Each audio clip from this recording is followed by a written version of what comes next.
Marianne Antoine et Florence Rémy, dans un guide de la chasse à l'homme qui vient de paraître. Elles disent aussi, la femme a un sens idée de la chasse, alors pourquoi un guide ? Parce que ce qui est important, ce n'est pas de chasser n'importe comment, c'est de chasser pour le plaisir de la chasseresse et également pour le plaisir du gibier. Alors un gibier mal chassé, c'est un gibier souvent perdu pour tout le monde et pour les autres chasseresses. Vous êtes pas référé aux espèces animales pour classer votre gibier? Oui, c'était pour la commodité, et puis enfin parce qu'on les voit mieux. Ça parle, on imagine très facilement un monsieur qui correspond à cette description. La chasse, bien sûr, est tout terrain. La plus courante, la chasse en race-ville, à découvert, est beaucoup moins décevante que les blasés ne veulent bien le dire. Mais oui, parce que la plupart des filles se promènent dans les rues uniquement pour faire du shopping ou pour marcher et faire un peu d'exercice. Et très souvent, elles se plaignent de ne rencontrer qu'un gibier extrêmement médiocre. Elles se plaignent de ne voir rien qui vaille la peine. C'est parce qu'elles ne savent pas regarder. C'est parce qu'elles n'ont pas l'œil ouvert. La chasse, c'est une attitude. C'est une ouverture d'esprit. C'est savoir regarder autour de soi. Et on voit de très jolies choses. Est-ce que la chasse à l'homme se pratique à main nue? Non, à main nue, c'est vraiment trop dangereux. On est un peu trop démunis. Mais il existe des armes nombreuses. Et nous pourrions dire aux femmes, pour les encourager, avant toute chose, qu'il est une arme à qui elles prêtent absolument toutes les forces et qui n'existe pas. C'est une arme mythique, c'est la jeunesse, la beauté, voire même la richesse. On peut leur dire une chose, c'est vraiment, ça c'est une chose qui n'est pas forcément nécessaire. Il serait évidemment exagéré de dire que quand on est laide, bête et pauvre, on va réussir plus vite que les autres, mais ça n'est pas nécessaire. Ces armes sont nombreuses, elles les portent en elles, il faut qu'elles y croient un petit peu. Et il faut qu'elles apprennent à s'en servir. Il y a des armes légères que nous conseillons aux débutantes en particulier, et elles pourront toujours s'en servir après, mais pour commencer c'est plus encourageant. Des armes lourdes et même des armes à double tranchant.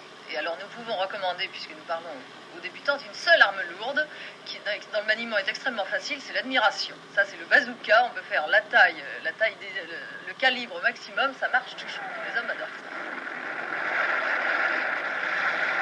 Faut-il respecter les chasses gardées? A priori, oui. A priori, absolument. Une chasse gardée, il y a tout de même un fair-play entre chasseresses.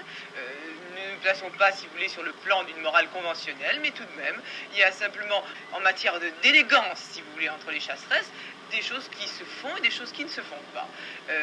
Donc, a priori, il faut respecter les chasses gardées. Seulement, évidemment, il y a des cas d'espèce.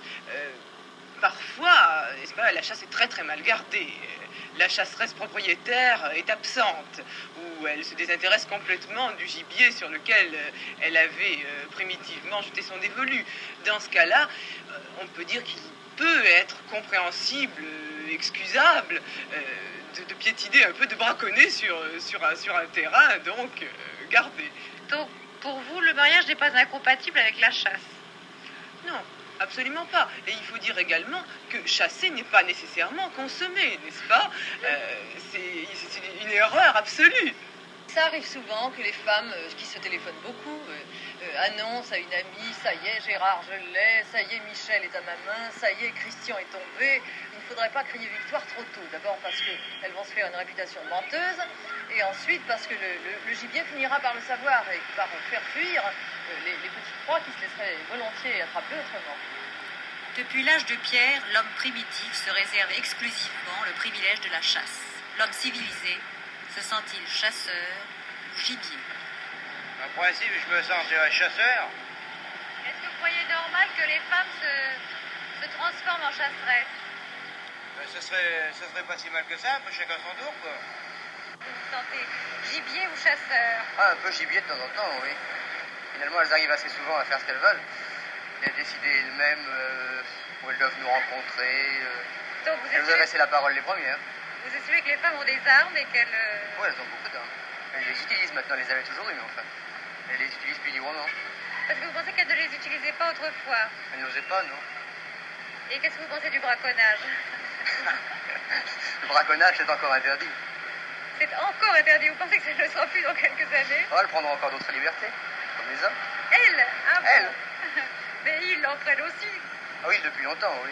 Et vous pensez qu'il y a une différence entre les libertés que les hommes prennent et que les femmes prennent? Encore un peu, oui, quand même, heureusement.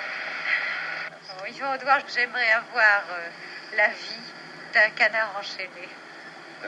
D'un gibier, quoi. Du pigeon enchaîné. En fait. Mais écoutez, je crois que c'est très agréable pour un monsieur de se sentir traqué.